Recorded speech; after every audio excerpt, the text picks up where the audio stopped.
Meetings, meetings, and meetings. The unavoidable ritual of the workplace. Love them or hate them. They're generally at the core of how we communicate, how we plan and collaborate. But let's be real. How many of those hours you spend in staff rooms, boardrooms, or on a Zoom call actually lead to meaningful work? Excessive or unproductive meetings can significantly waste time and hinder productivity. Hi and welcome to another session where we look at ways and means to make our schools better.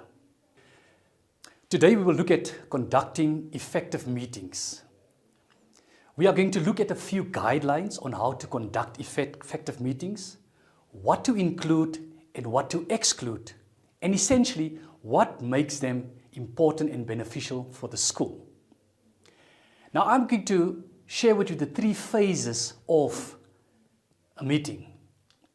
We're going to look at what happens before the meeting, during the meeting, and after the meeting.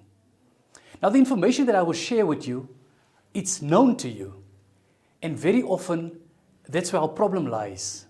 One of my favorite statements is, it is what we know already that very often prevents us from growing and developing and improving our lives. So let's start with the first phase, the planning and preparation phase. To me personally, this is actually the most important part of a meeting. I'm going to share with you 5 points to consider. Proper preparation and planning ensures you make the most of your meeting.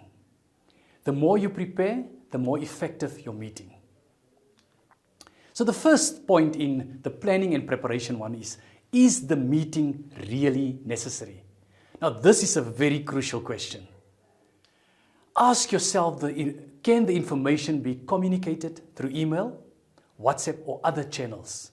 If the answer is yes, do not have a meeting.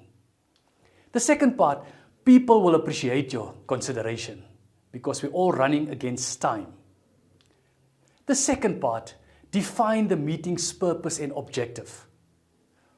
From the outset, to clarify what you want to achieve with this specific meeting. Maybe you want to get feedback from your participants, get ideas, or discuss the budget. So, be clear what your purpose and objectives are of the meeting. Number 3, develop a structured agenda. No agenda, no meeting. So outline the topics to be discussed, allocate time for each, and share it with attendees in advance. And the key word there is in advance. You need to share this agenda well in advance. An agenda basically helps us to steer the meeting back on track. Number 4, and this is also a very important one, invite the right participants. Too often, you sit with people attending a meeting that has little to nothing to contribute. Now, not only is it a waste of their time, but also waste of productive time.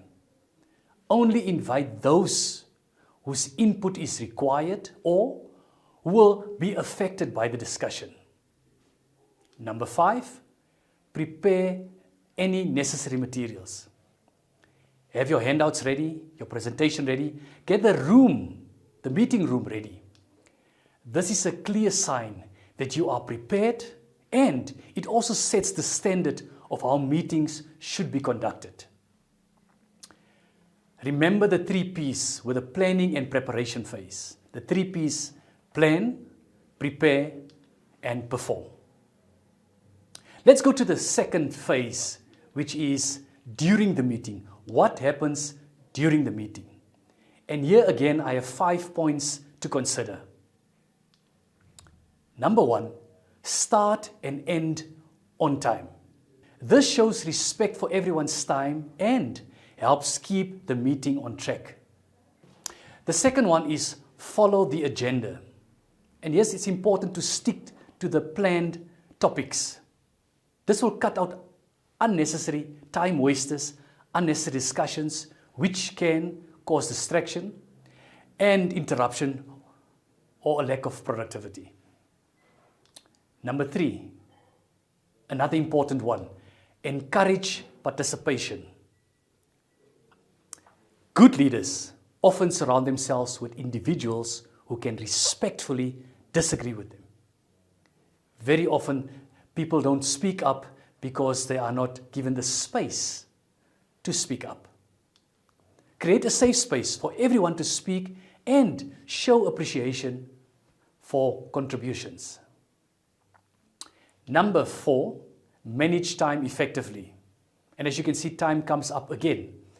Be mindful of time constraints and keep discussions focused. Meaning, don't labor one issue too long. If you have a proper agenda, you will know I can only spend so much time. Another tip may be to manage your time effectively. Rather have fewer items on the agenda. And you can do that in detail. Discuss them in detail. People, once again, will respect you for this. Number 5, take clear notes and action items. Important to record points, action items, and any agreements made during the meeting. I'll share a slide now to show you how an action list looks like. But it's important to only the key points. What action is required, what is the due date, and who is responsible for it. Ensure everyone understands what has been discussed and what is expected of them. Here's an example of action items. As you can see on the screen, it says action, who is the person it is assigned to, created on what day, the start, the due date, is the high priority, a medium or low priority, and the status of the project. Of course, now phase number 3, after the meeting. And here I only have 3 points to share with you. After the meeting, people went back to their classes or back to their workstations. And here I've got 3 points to consider. Very important, distribute meeting minutes promptly, not a week before the second meeting. This is a sign of respect. Share the notes and action items with all attendees and anyone who was invited but could not attend. Number 2, follow up on action items. Assign responsibility for tasks and set deadlines. Number 3, gather feedback on the meeting. Ask attendees how they felt about the meeting and how it could be improved in the future. Because you want the next meeting to be better than the previous one. But it's only when attendees, again, have the freedom and the courage to speak up and tell you, for example, maybe there were too many issues discussed. Please be open for honest feedback. Again, a summary of this presentation. I use again the acronym CARE, C-A-R-E. The C, clarity, in order to keep the discussion on track and avoid tangents. Ensure everyone understands the purpose, the objective, and agenda of the meeting. So in other words, be clear. The A stands for accountability. It's important that you ensure action items are assigned, they are tracked and completed. Tracking progress can help you make better decisions and ensure that tasks are completed on time and keep everyone on track. The R stands for respect. Value everyone's time and contributions. It's important to thank them for their time and contributions. And then lastly, the E for engagement. Encourage participation and create a positive and productive atmosphere. Allow participants to respectfully disagree with you. So take care in your next meeting, and remember, clarity, accountability, respect, and engagement is important for conducting effective meetings. I thank you.